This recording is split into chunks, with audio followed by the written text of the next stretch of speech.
Can I get a cappuccino? 3 of these words regularly top the list of British bugbears when it comes to language.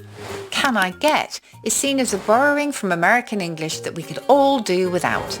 In fact, many go further and denounce the language of our American cousins as the wrong kind of English, an impure, degenerate kind that should be banished from the dictionary's pages forever.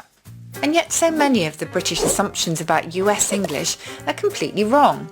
Many Brits, for example, will point to honour, colour and centre as proof that Americans simply don't know how to spell.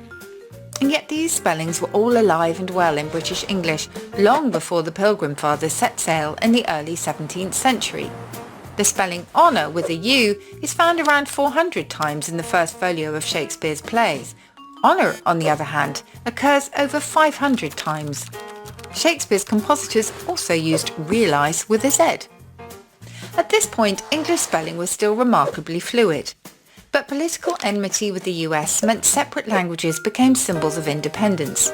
For the Americans, rejecting the King's English was tantamount to rejecting the King. Within Shakespeare's plays, we also find much of the phraseology that we associate today exclusively with American English. Gotten, for example, or trash. During the Bard's lifetime, fall was a standard term for autumn, a shortening of fall of the leaf, just as spring was the spring of the leaf. A few centuries later, aluminum was the British name for the chemical element because it followed the model of platinum. We later decided to go with aluminium to follow magnesium instead. Verbing is another apparently American habit the British loathe, and it's hard to argue with the ugliness of words like podiuming or securitising. And yet many of our greatest writers love to spin a verb or two.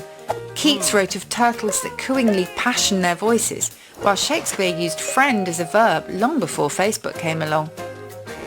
As for vocabulary that is North American through and through, and mishaps with pants and fannies aside, there is the joyous verve and vitality of words like blizzard, skedaddle, finagle and highfalutin.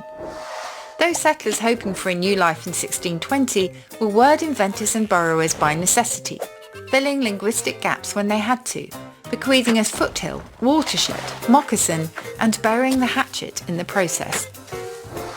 Perhaps it's time the British let their stiff upper lip relax a little and admit that English has always been a glorious hodgepodge of influences from right across the globe.